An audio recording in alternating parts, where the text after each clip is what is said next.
Breaking news tonight. Is there a New England serial killer? In the last days, grim discoveries fueling serial killer fears, the body count rising. 8 bodies found in New England. Good evening. I'm Nancy Grace. This is Crime Stories. I want to thank you for being with us. Terror in New England as towns across Connecticut, Rhode Island, and Massachusetts are rocked by the gruesome discovery of several sets of remains in various stages of decomposition. Residents fear a serial killer is on the loose, living amongst them. Joining us, an all-star panel, but straight out to the scene, standing by, Brian Fitzgibbons, Director of Operations, USPA Nationwide Security, leading a team of investigators specializing in locating missing people at USPAsecurity.com. Brian, thank you for being with us. Explain where you are and the significance. I'm right now in Plymouth, Massachusetts, just adjacent to a patch of woods where just about a month ago, a human skull was discovered by a hunter who was walking a couple of deer paths looking for antlers. Less than 3 weeks ago, Massachusetts State Police and the Plymouth Police searched the woods after the skull was found. Notably, just the skull was found. Police have not identified the skull or any other remains in the area right now. Well, Brian Fitzgibbons, curious. You and I have investigated and covered, and I prosecuted a lot of cases where only portions of the body were found. Here, the skull. Now, very often when there is a densely wooded area like where you are right now in Plymouth, animal activity, in other words, animals tearing apart the body, will be responsible for a certain amount of disbursement. But, Brian Fitzgibbons, if the disbursement was due to animal activity, you would expect to find other bones, maybe not all of them, maybe never all of them, but some of them within dragging distance. You would find a femur, a tibia, something, an arm, a leg, bone, nearby, within 30, 40 yards where the animal has dragged it off to eat it. So this tells me maybe human hands were involved in disposing of this body, Brian. Absolutely, Nancy. And to paint a better picture for the audience, this patch of woods is relatively small. It's contained by a major highway and a couple of large residential neighborhoods. So access to this patch of woods is very limited. There's really only one secluded access point to it. The terrain is very difficult. So when you look at the map, it's up and down hill. It's not, and they're full of briars, as you can see on the screen right now. So carrying a body into this area unseen would be very difficult. Okay, you just said something very, very important, Brian Fitzgibbons. Brian, on the scene near Plymouth, that means to me that someone that knew the area or had regular access to it is responsible for putting the skull there, if not the rest of the body. Why? Because it is, as you said, cornered on all sides, residential, highway. Okay, what were you saying? You're exactly right, Nancy. You would have to know where this access point, it's by the underpass on Route 3. That's the one spot that you can get into the woods without having to go through a neighborhood that has $700,000 homes, ring cameras everywhere. It'd be very difficult to get in there unseen. Hold on, Fitzgibbons. You just said it borders on Route 3. There's an overpass. What is Route 3? Is it heavily traveled? Does it go from where to where? Route 3, in that photo that went viral of the state police doing the search, Route 3 is a main thoroughfare between Boston and Cape Cod. So it's very heavily traveled all hours of the day. That's the main highway going through Plymouth. Well, okay, Brian Fitzgibbons, you just opened up the pool of suspects. I mean, it's like a volcano, what just spewed out of your mouth.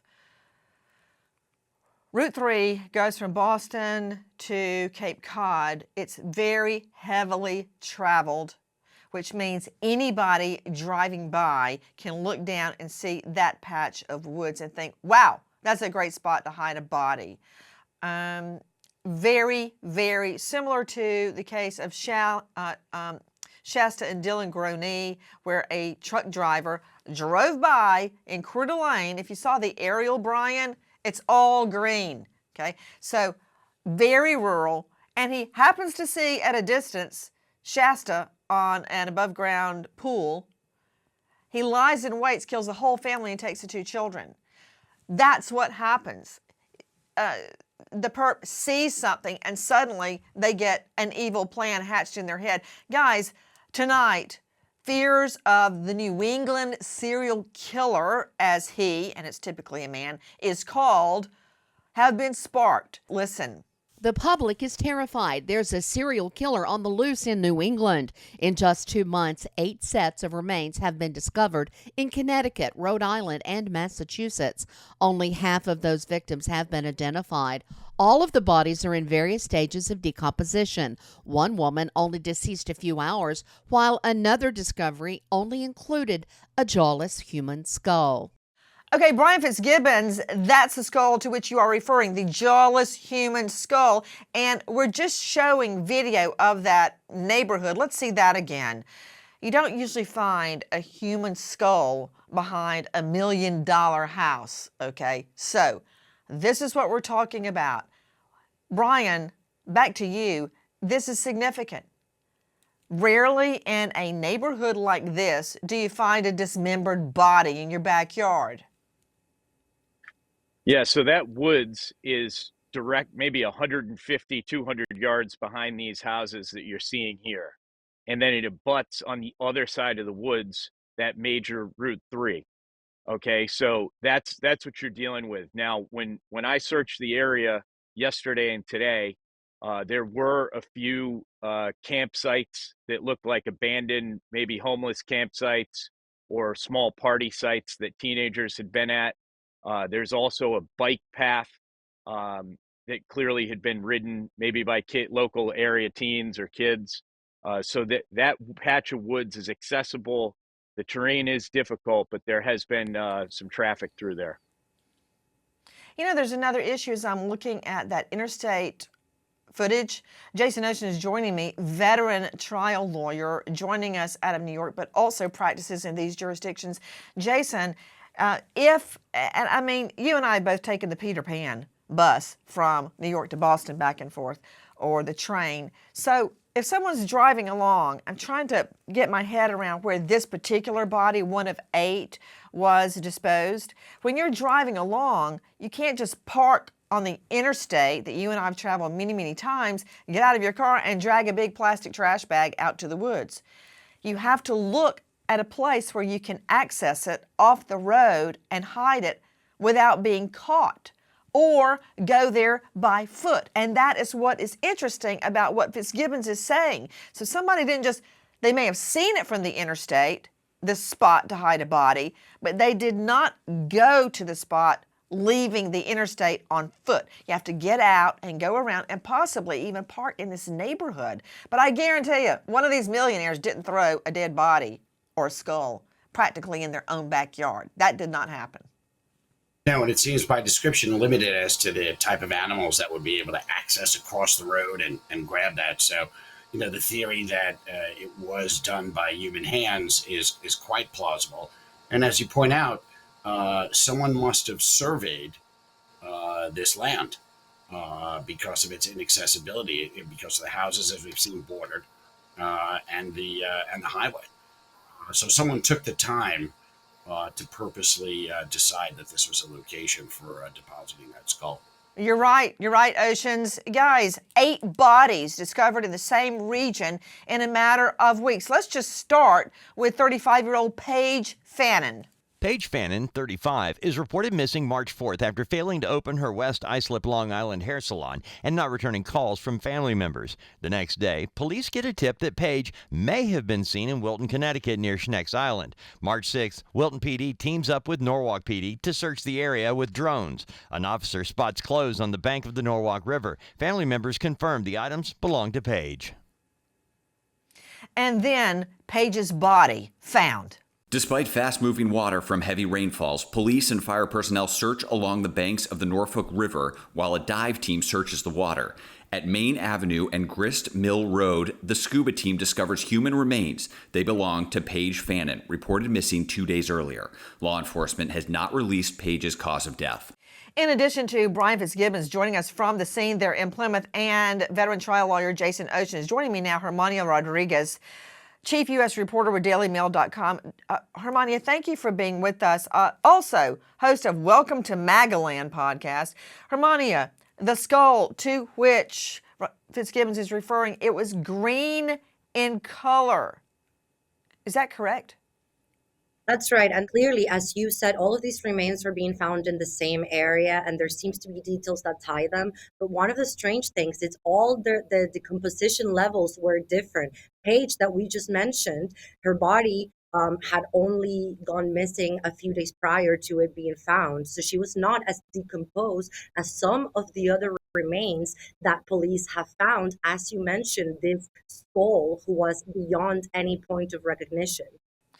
Green in color. Joining me now, a renowned expert, Dr. Kendall Crowns, the Chief Medical Examiner, Tarrant County, that's Fort Worth, and has just launched a brand new podcast, Mayhem in the Morgue, esteemed lecturer at the Burnett School of Medicine at TCU. Dr. Kendall Crowns, thank you for being with us. What does that tell you that the skull was green in color?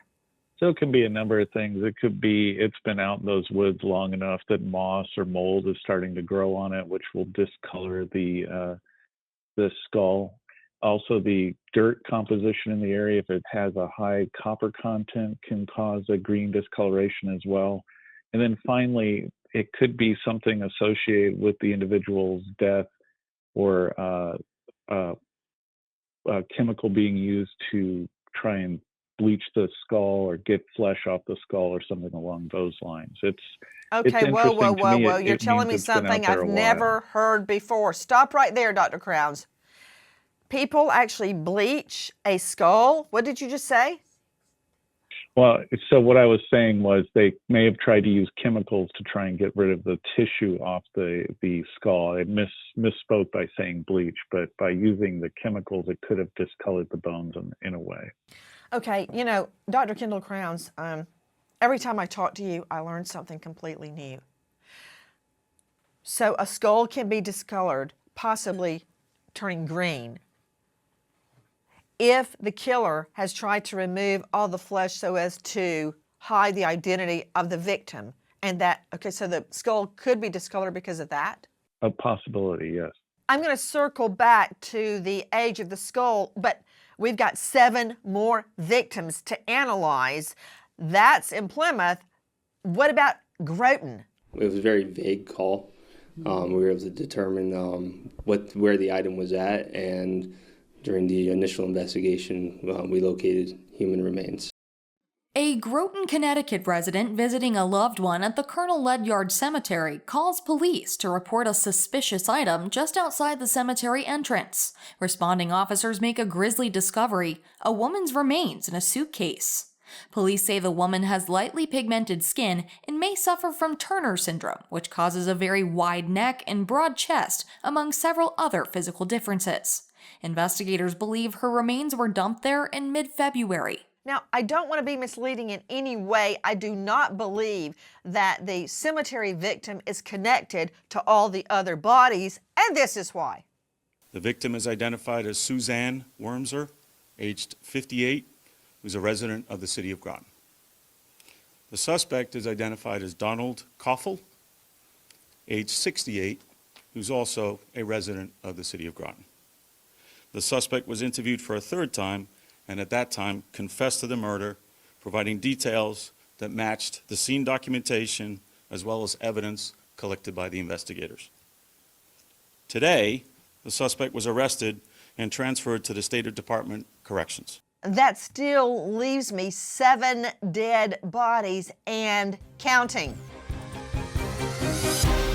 How could a beautiful young first grade teacher be stabbed 20 times, including in the back, allegedly die of suicide? Yes, that was the medical examiner's official ruling. After a closed-door meeting, he first named it a homicide. Why? What happened to Ellen Greenberg? A huge American miscarriage of justice. For an in-depth look at the facts, see What Happened to Ellen on Amazon. All proceeds to the National Center for Missing and Exploited Children. Paige Fannin is a 35-year-old hairdresser from West Islip, New York. All seems well until the young woman is reported missing after failing to return calls from concerned family members. An intense investigation leads authorities to the bank of the Norwalk River, where Paige's clothes and remains are eventually located. That same day, just one state away, a weathered skull with a missing jaw is discovered in Massachusetts. Paige Fannin, one of 8 dead people, their bodies turning up, scattered across the same region.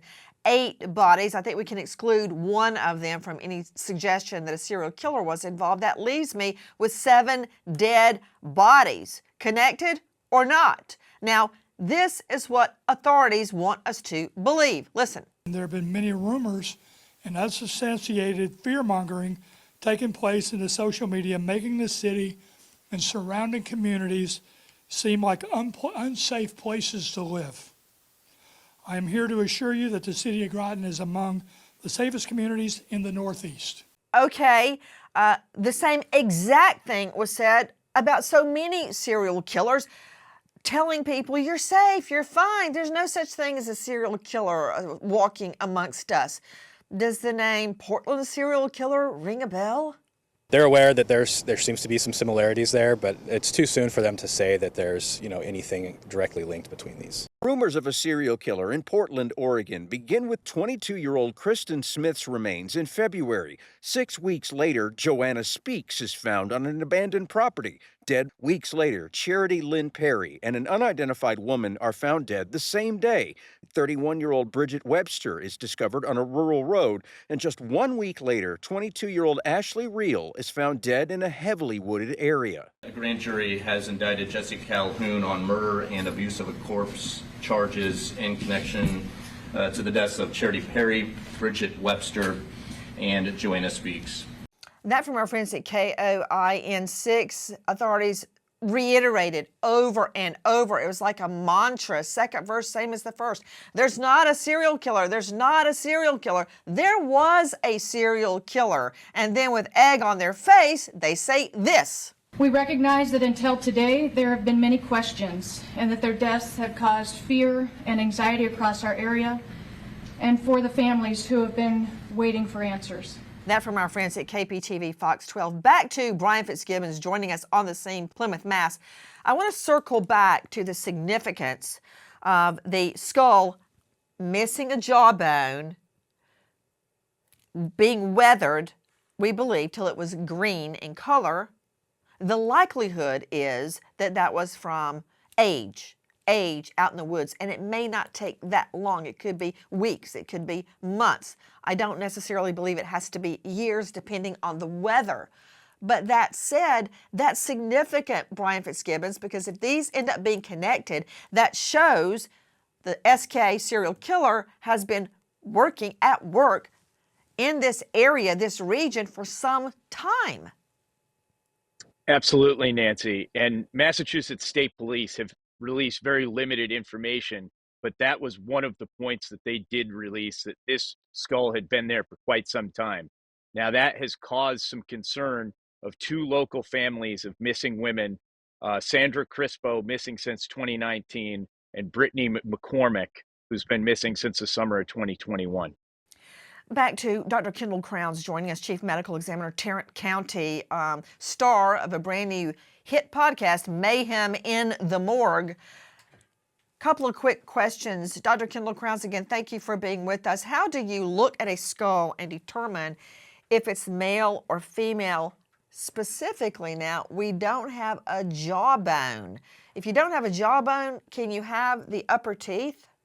Yes, the upper teeth are part of the maxilla, which is attached to the skull. So you will still see the upper teeth if they stayed in place, because when the gums disappear, often the teeth will also fall out as well. One of the things the anthropologists will look at for variating in males and females, there is a little subtle shapes and changes to the skull bones that the anthropologists can use to figure out if it's a female or a male. What subtle differences? There can be some changes, and particularly eye sockets can look a little different from males to females, and then the overall structure and shape. Often the males' skulls will be larger, but occasionally you do get these smaller males that can look like female skulls as well. And I believe there are differences in the size of the forehead.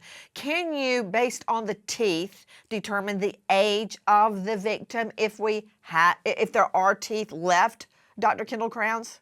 Yes, you can tell age on an individual based on teeth, because with children, of course, the teeth aren't all erupted, and so the teeth come in at varying times throughout your life, so you can get an idea up to when your wisdom teeth come out of age range. But once the wisdom teeth are out, it is difficult to age someone based on teeth, although you can look at how the wear patterns and things like that and get an idea that they are older.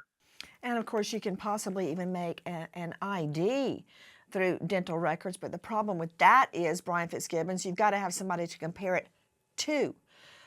Just for instance, if I were to find your skull, okay, out in the woods behind you there near Plymouth, Mass, and I suspect it's you, and I don't have any tissue left, I can't get any DNA. If I think it's you, I can compare the teeth to your dental records, because nobody else is going to show that you had braces not once but twice, that you had one wisdom tooth removed but not the others, that you had a cavity here, here, and here. Nobody else is going to have the same pattern of dental or orthodontia work that you do. The odds are millions to one. That's one way, but you got to have something to compare the unknown teeth to. And here, we got nothing, Brian. I think you're right. At this point, we haven't heard that any teeth have been located. And I can tell you, Nancy, the number of state police and local police vehicles and agents that were in that woods was high. It's a very dense forest with thick underbrush. So it would have been very hard to locate any teeth that it may have fallen out of that skull. What about the possibility, Dr. Kendall Crowns, of getting DNA? Yes, you can get DNA from the skull, especially if the teeth are still there, because the teeth are actually something we'll remove to get DNA from. The pulp structure in the teeth have a nice amount of kind of bloody pulp that we can use for doing DNA from. So if there's teeth left, what if we don't have teeth, Kendall? It becomes a little more difficult. If there isn't any bone marrow left in that skull, it's almost impossible to get DNA from it. But if there's a tooth, you can definitely do DNA testing. Stay with us when we come back. A woman that survived a serial killer. Please join us on our mission to find missing people, especially children, to solve unsolved homicides. If you're on the go, catch us on your favorite podcast app, where you can get all of our content, where we, in our own way, seek justice. A series of bone-chilling discoveries in New England continues when Suzanne Wormser's remains are found stuffed in a suitcase in a Connecticut cemetery. This at the heels of two other sets of remains located earlier in the month across Massachusetts and Connecticut. But it doesn't stop there. Just a day later, Connecticut mom Denise Leary's remains are found in New Haven. Is a serial killer stalking the New England region? So far, all we hear is no, no, no, no from authorities, but that's what authorities always say when they are confronted with evidence that there is a serial killer. 8 bodies turning up within weeks, I believe killed over a period of time. One of those murders has been solved, so we're subtracting that out. We still have 7 bodies and counting. Joining me right now is a very special guest. Joining us, Jane Borowski. At 7 months pregnant, let that sink in, she was stabbed 27 times. She is the lone survivor of the Connecticut River Valley serial killer and host of podcast Invisible Tears. Jane, thank you so much for being with us. Oh, thank you, Nancy, for having me. Ms. Borowski, when you heard the news that a serial killer could be stalking New England again, what went through your mind? I was quite frustrated when I was listening to law enforcement talk about all these cases, saying they're not suspicious. They don't believe there's a serial killer, and that really concerned me, because as far as I'm concerned, if they don't be honest, then people put their guard down and just disregard all this. So to me, I wanted to start talking about it more so that people could start being more aware of their surroundings. And we're showing a sketch right now, Jane. Hold on, Jane. I'm sorry to interrupt, but we're suddenly showing a sketch of the Connecticut River Valley serial killer. That sketch right there is the composite that I did of the person or the monster that attacked me. Jane, why are you so concerned about what LE, law enforcement, is saying now about the possibility of the New England serial killer? Because I think that they should be letting people know that they need to be more vigilant about what they're doing on a day-to-day basis. They need to, start thinking about their safety and be more aware of their surroundings and, the buddy system and carry protection. They say that all these cases are not suspicious, but they're not actually telling anybody what the manner of death is. Like if it's a suicide. Oh my goodness, Jane. Jane, that's what I've got written in big letters with a magic marker. If you don't even know the COD, cause of death, with these 7 remaining that we know of, 7 dead bodies, then how can you say they're not connected? I mean, I agree with you. That is unfounded. Yeah. And that's suspicious.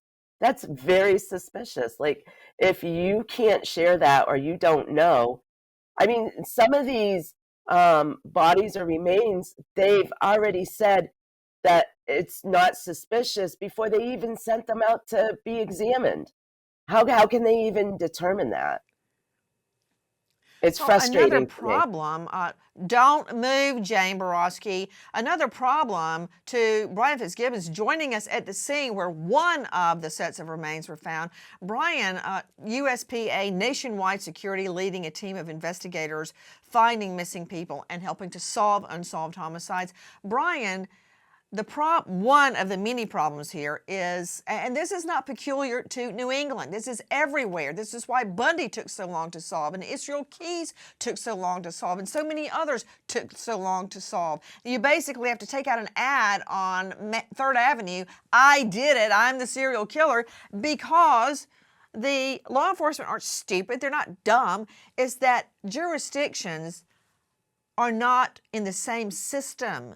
You could have 2 dead bodies with different MOs of disposal in, let's just say, Massachusetts, and then another dead body in Connecticut with a different method of disposal, and on and on. And nobody, it's not that they hate each other or they're intentionally ignoring each other, it's they don't have the ability, the structural possibilities of that being in the same database. You see what I mean?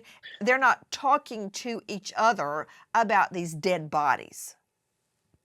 Certainly, Nancy, and that's where law enforcement would consider and should consider the creation of a task force where there's where these agencies can openly collaborate and communicate on evidence, the victimology of the victims that have been found here, and any new data that comes up along their investigations. Joining us from New Hampshire, Jane Borowski, the lone survivor, the only one that we know survived the Connecticut River Valley serial killer. I don't blame them, Ellie, for not knowing what's going on. For instance, in Bundy, how would somebody that's, and I had a fellow prosecutor that was one of the first cops on the scene at the Chi Omega massacre, and he was a rookie. And he said, he told one day that he said something like, stay calm. Your friends have been brutally murdered upstairs. And of course, they all started screaming. He was a rookie that was sent to the scene.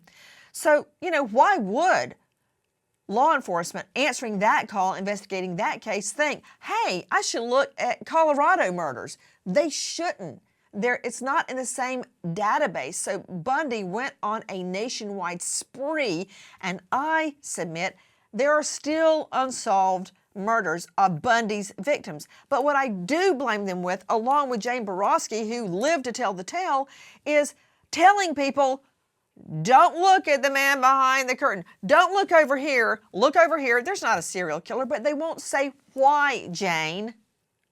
Exactly. I agree with you, Nancy. It's frustrating. You know, I get that there's different states involved and all that. But I mean, come on, let's be honest. This is suspicious. And I don't see a reason why they can't elaborate that these cases are suspicious. They don't know if any of them are connected. There could be a possibility. They don't know. But I mean, they need to be more honest with the public. You know, they don't want to raise red flags and they don't want to raise fear and all that. But with them saying nothing, that raises fear. That's suspicious. What happened in your case, Jane? With me, I had left a fair. I lived in a very small community in New Hampshire, and I left a fair, and I was driving home that night. This was in a very small town that in 1988 virtually had no major crime, and I stopped at a closed store to get a soda out of a soda machine, and this monster came and parked next to me, and he got out and came over to my car and tried to get me out of my car and get me to go with him. I fought. I refused to go with him. And as I was trying to get away from him, he ultimately tackled me down and stabbed me 27 times. Tell me about drawing this sketch of him. Well, I was in ICU. This was drawn approximately 2 or 3 days after my attack. I was in ICU. I was on an incubator. I had 2 collapsed lungs. He sliced my jugular.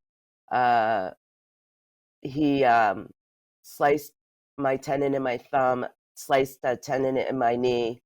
And the detectives came in with this box of slides, different eyes, different faces, face shapes, different mouths, different noses, different hair.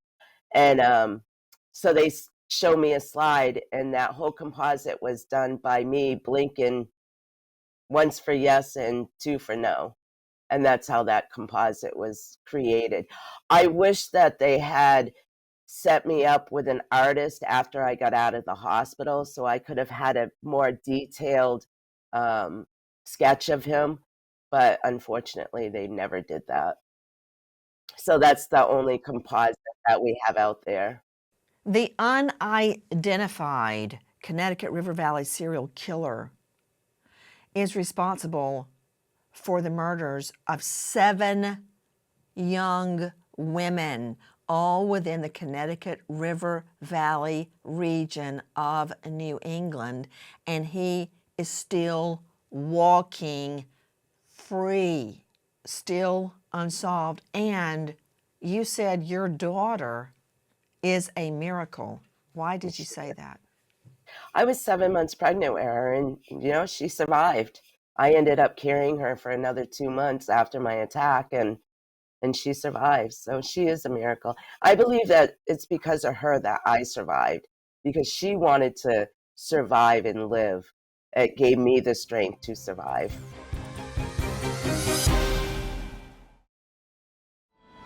Residents of Rock Creek Road in New Haven, Connecticut are spending time cleaning up their gardens as spring arrives when one homeowner makes a grisly discovery. As the homeowner clears dead overgrowth from their fence line, they discover human remains and call 911. Investigators say the remains are in an advanced state of decomposition. 4 days later, the chief medical examiner says the remains belong to Denise Leary, reported missing nearly 6 months ago. Leary's cause of death is undetermined. Social media can speculate. We have to deal in facts. There's no facts to support that this woman was murdered. That from our friends at WFSB, and that was Officer Christian Brookhart from New Haven PD. Okay, Brian Fitzgibbons, same thing. Second verse, same as the first. You've got a dead female in advanced state of decomp. It's Denise Leary, and she's found in dead overgrowth behind a fence line. What, she just went out there and had a stroke? That's not what happened. Absolutely, Nancy. There seems to be a lot of unanswered questions, and we know that law enforcement is going to protect information about ongoing cases, but it is particularly frustrating when they drone on with the same old story that there's nothing to be worried about here. You know, this case seems like there had to be foul play. So that's Denise Leary. Now there's Michelle Romano. Listen. Michelle Romano is born and raised in Rhode Island with 3 siblings, graduating from Coventry High School. Michelle goes into social work, and when her 2 children, Jaden and Fallon, are in high school, she lands her dream job at the Trudeau Center in Warwick for individuals with disabilities. Neighbors say it's like Michelle Romano just vanished. The friendly, loving mother walks her dog every night, but in late July, the walks suddenly stop, and no one can get a hold of her. Warwick police also asked the public for any information on Michelle, saying she was last seen July 22nd in the Oakland Beach area. Michelle is 5 feet tall with black hair. I knew something was wrong immediately because she would, like John said, she would never, ever leave her kids behind. From our friends WPRI, back to Hermanio Rodriguez joining us, Chief U.S. Reporter, Daily Mail. What about Michelle Romano? That's right. Michelle was last seen last summer and wasn't found until early April, also in a wooded area. But as you have been mentioning, Nancy, the police have not told us how she died. They have only said that they are looking into the suspicious circumstances around her death. So again, no information about the manner or cause of death, just that they're looking into it. But the similarity is, of course, the way it was found. And Michelle was one of the victims that had been missing the longest. Then, of course, there is another dead body that is found in Killingly, Connecticut. And then, of course, there's the Framingham body. Listen. At 9:45 p.m., Wayland and Framingham, Massachusetts firefighters put out a brush fire near the Massachusetts Turnpike when they stumble on a human skeleton. Police searched the area once the blaze is controlled, finding nothing to help identify the remains or what happened to the victim. It appears the remains had been there for months. A forensic anthropologist is working to identify the remains. So it seems to me there, Hermanio Rodriguez, that the remains tried to be were obscured by a brush fire, right? That's a new aspect of this particular body that was found, that there was also a fire that happened at the same time of the discovery, making the remains really hard to identify.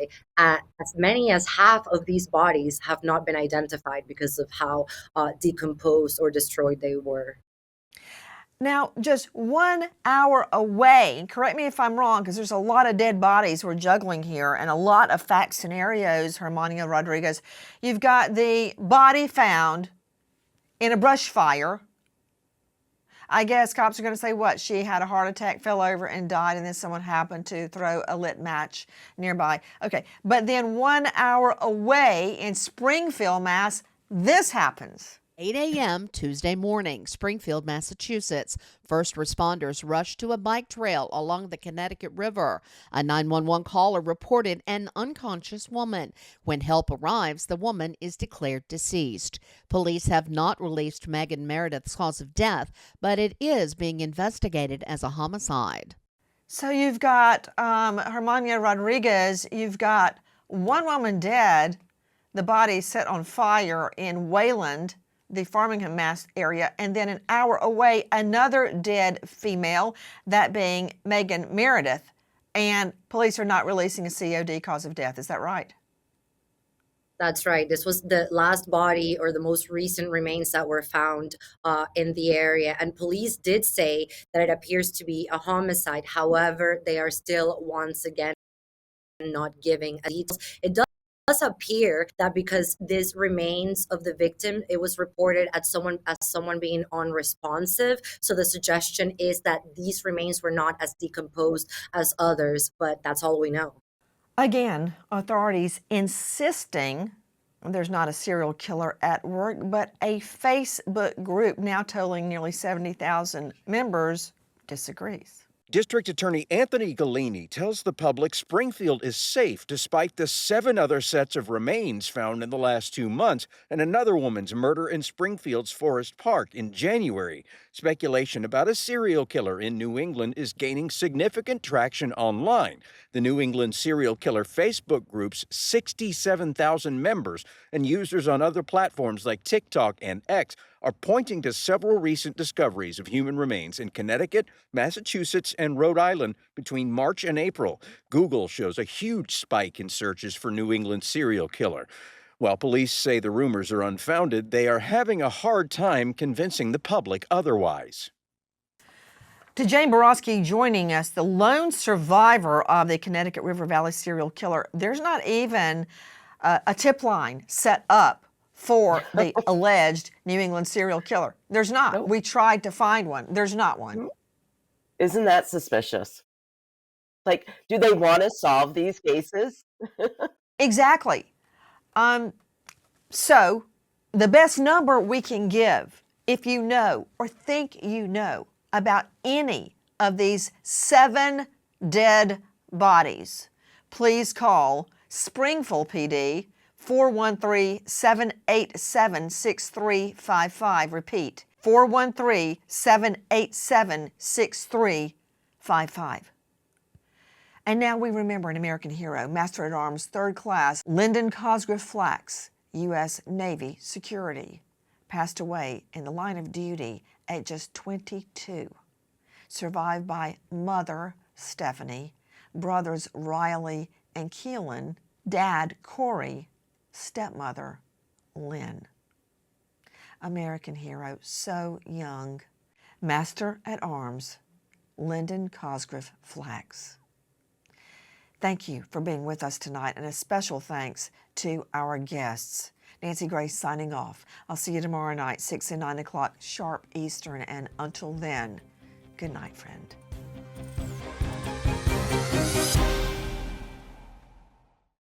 Please join us on our mission to find missing people, especially children, to solve unsolved homicides. If you're on the go, catch us on your favorite podcast app where you can get all of our content where we, in our own way, seek justice.